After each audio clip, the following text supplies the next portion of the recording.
একটি উঁচু পাহাড়ের চূড়ায় বিশাল এক শিমুল গাছ।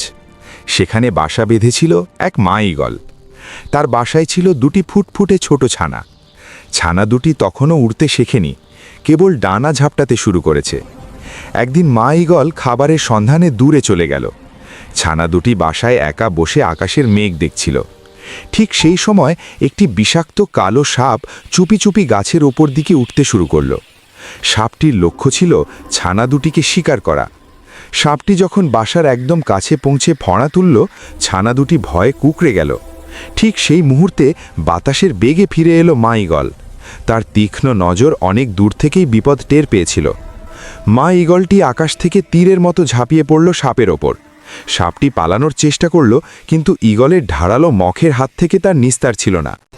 এক নিমেষেই ঈগল সাপটিকে নখ দিয়ে গেঁথে ফেলল এবং নিচে আছড়ে ফেলে দিল। বিপদ কেটে গেল। মা ঈগল তার ডানা দিয়ে ছানা দুটিকে আগলে ধরল। ছানা দুটি বুঝতে পারল মায়ের ডানার নিচেই তারা পৃথিবীতে সবচেয়ে নিরাপদ।